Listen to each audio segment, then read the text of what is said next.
My name is Ashley. I am a therapist, a nurse, and now an aspiring herbalist. I am very early in my journey of learning all of this stuff about how plants can be used as medicine, but I wanted to start making videos to kind of document all of this so that maybe other people can learn along with me, or you can just learn one or two things that I show you and be helpful to you and your family. So I'm going to show you today how to make an echinacea tincture. Echinacea is a very common herb that a lot of people have heard of, especially in the cold season or flu season. It is very well known for helping the immune system. So what echinacea does is it doesn't necessarily stimulate the immune system, it supports the immune system. It increases what's called cytokines and macrophages. It increases the production of those things. It enhances natural killer cell activity, the activity of neutrophils, eosinophils, basophils, mast cells. Those are all the wonderful things that are a part of your immune system. So what echinacea does is it says like, hey guys, let's wake up and do some stuff. Doesn't stimulate them. I want to be very clear about that. A lot of herbalists that I've been listening to, reading about, they don't say that it stimulates the immune system, it supports it. So the echinacea, it has a lot of really good uses. There are a lot of parts of the plant that you can use. You can use the flower, the leaves, and that's what I have in this jar. Flowers and leaves, and they're, originally from the what's called the purple cone flower is the other name for it, and you can see that there's like a little bit of purple in there. Beautiful. It smells wonderful. A little bit medicinal, very potent though. You can also use the roots, and the roots are actually a bit stronger than the leaves and the flowers are. But I bought this from Mountain Rose Herbs. It's a company that's very well known for the quality of their products. And I bought a pound of this echinacea because I wanted to make a lot of stuff from it because it's so widely used for a variety of things. It's antimicrobial, anti-inflammatory. Like I said, it supports the immune system. It's good for wound healing. It's good for detoxing. It's just an all-around wonderful thing to have around. You can take it every day if you want. So I wanted a lot of it around, so I bought a pound. And buying a pound of the roots was a lot more expensive. And it's a lot stronger, the roots are. So I wanted to start off with kind of the more mild form of the plant. So there's my echinacea, and I'm going to make a tincture out of it today. So what is a tincture? Tincture is basically a liquid form of the extraction from extracting all of the good stuff from the plant. And the good parts of the plant, especially in echinacea, are the alkylamides, the caffeic acid esters, the polysaccharides. So these wonderful things, and what the liquid does is it really pulls it out of the plant. And we're going to use a liquid called glycerin, and this is one of the menstruums or liquids or solvents that you can use to make tinctures. I am using glycerin, which is it's a type of alcohol, but it doesn't get you drunk. It doesn't even spike the blood sugar. There's no carbohydrates in it or anything, but it's very palatable, so it's pretty tasty. And I'm going to be using this on my kids, and I don't want my kids to drink alcohol, obviously. If you were to use alcohol, and alcohol is very widely used for tinctures because it's one of the most effective ways to pull all of that good stuff out of the plant. But if you want to use alcohol, you can use vodka is widely used, especially in 40 to 50% or 80 to 100 proof. You can also use apple cider vinegar, which also has some great probiotic properties. But I'm not a fan of apple cider vinegar, and I don't think my kids would be too happy about me giving that to them every day. I want my kids to be willing to take this stuff. So I'm using glycerin, and I bought this from Bulk Apothecary, and it's about a whole gallon, about 10 pounds worth. And then I also have a jar. It's a 16-ounce jar. It is sterilized. You don't have to sterilize your jars that you're going to put your tinctures in. I've been told you don't have to, especially if you're going to use alcohol. It's not really necessary. The alcohol kills everything in it. Same with vinegar. Since I'm using glycerin, I want to be extra super safe, and also I come from a medical background, so I want to make sure that things are as clean as possible. Clean my whole area. I wash my hands before this, and using a sterile jar. I also have a little kitchen scale and liquid measuring cups. So I have a little liquid measuring cup with lots of deviations on there. So milliliters, tablespoons, teaspoons, ounces. Lots of options. And you can measure pretty small amounts in that one, so I like that one. I also have a large liquid measuring cup, and that one has the cups, milliliters, and then ounces in the middle here. And then I have labels. Anytime you're making a tincture, you want to label it properly. You got these cute little chalkboard labels from Michael's, the Sharpie chalk marker to go with it. So let's get started with making the Echinacea tincture. I'm going to turn on my scale and wait until it goes to 0. I'm going to set my sterilized jar on the scale, and then I will zero it out or tear it out. And it's currently set on grams. And so that's the measurement that I'm going to use to start with. So Echinacea is going to be poured into this jar now, the clean jar sitting on the scale. And we can go fast at first, and then we'll slow it down. So Echinacea is a little bit more of a dense herb. In the last video I made chamomile, that's not a very dense herb at all. So I'm going to pour, I believe I'm at 20 grams right now. For the sake of the ease of doing math, we'll do maybe 25 grams. Okay. So we're at 24, 24.8, 24.9, 25 grams, 25.02 grams. And then we can use one of two methods to combine this with our liquid. So this is 25 grams of Echinacea, and it's about a quarter of the jar. Okay, so 1/4 of the jar. Now you can use one of two methods for making the tincture. You can use the folkloric method, which is ratios. So kind of eyeballing, okay, so we have a quarter of the jar that's filled with the herb, and this is dried herb. And the recommendation for making tinctures with dried herbs is that you use a ratio of 1:3, or 1:4, or 1:5, or even 1:6. You would use more of the solvent or liquid if you want to make the tincture a little less concentrated, so not so strong. So if you want to make kind of a mild one, maybe to use for kids or infants, you might want to use the 1:6 ratio. That's 1 part herb, 6 parts of your menstruum or solvent, which in this case is glycerin. And then if you want to make it more concentrated, you use one of the smaller ratios, 1:3, 1:4 for dried herbs. Again, if you're using fresh herbs, you will do 1:2 because there's so much moisture in those fresh herbs. You really only need 1 part herb, 2 parts of the solvent. So let's start with, we'll try the mathematical way to go, which is 1 part herb, and we'll do maybe 3 parts of the solvent. I want this to be a little bit stronger because it's Echinacea and we're coming up on cold and flu season. So we're going to do 1 part herb, 3 parts of our solvent or glycerin. So 1 part herb is 25 grams. So basically we're just going to multiply that by 3, and 25 times 3 is 75.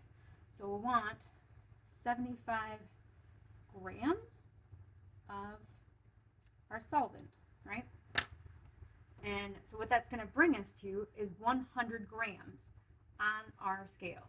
I'm going to slowly pour my glycerin, and the scale is going to go up pretty quickly. We're going to look at how this looks when this reaches 100 grams total. So it'd be 25 grams of the herbs, 75 grams of the glycerin. Oh, we went a little bit over, 107. Not a big deal. So this is what it looks like. So you got lots of herb there, and then a little bit of the solvent. So we could do this, and that's our 1-to-3 ratio, right? So we could make this as it is. Since there's so much space left in the jar, I want more in there. I want to use as much of that jar as possible. So we're going to pour a little bit more echinacea in there. We're at 107 grams right now. So maybe we'll try to add 25 more grams of echinacea. So that'll take us to 132 grams. Because 107 plus 25 is 132. So I'm pouring in more of my echinacea until we get to 132 grams on the scale.